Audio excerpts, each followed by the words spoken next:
Dzintara ceļš zinātniekiem un vēsturniekiem ir labi pazīstams, to min kā augstākajai līgai piederīgu. Par dzintaru kā seno laiku vērtīgo valūtu ir iespējams uzzināt rakstuvotos līdz pat akmens un bronzas laikmetiem, bet īpaši daudz seno liecību par dzintara ceļa nozīmību atrodams tekstos par Romas impēriju. Analizējot dzintara ķīmisko sastāvu, var precīzi noteikt tā izcelsmes vietu.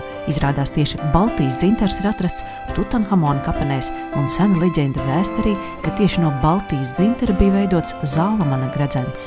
Mēs varam runāt, vispār arī zinātnē mēs varam runāt par dzintaru renesansi. Varbūt mēs no Latvijas mēs varam runāt par tādu dzintaru kultūras renesansi. Jo dzintars līdz šim ticis vairāk pētīts kā arheoloģijas tāds atradums vai arī tie inkluzīvi, kas dzintarā ir saglabājušies un var liecināt par ļoti seniem laikiem.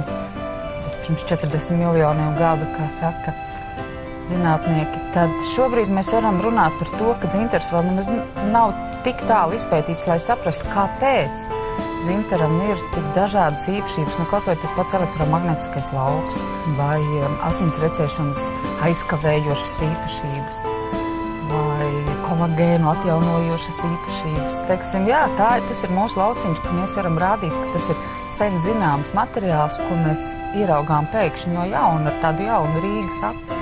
Šoruden mājās atgriezusies Rīga 2014 un vides filmu studijas radošā komanda, kura bija devusies senā dzintara ceļa pētījumos. Šī bija 3. ekspedīcija Eiropas kultūras galvaspilsētas gada projektā par jauno dzintara ceļu. Tā ir ļoti laba komunikācijas lieta, ka mēs varam sākt par dzintaru, lai aizrunātos pēc tam ļoti tālu. Jā, tā ir tāda kopēja vērtība, kā es uzdevu vienam arheologam arī Karnuntumā jautājumu. Viņš teica, nē, dzintars nav nauda, jo viņam pašam par sevi ir vērtība. Tad kāpēc tie cilvēki nosauc to dzintaru ceļu par dzintaru ceļu? Tāpēc, ka tas bija vienkārši tirzniecības ceļš.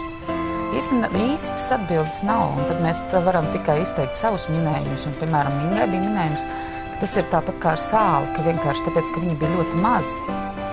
Un tie stāsti, kas dzintaram nāca līdzi, viņi padarīja par tādu laimes simbolu, ka likās, ka ļoti svarīgi, ka tu iegūsti šo dārgumu, tāpēc, ka tad tu būsi laimīgs.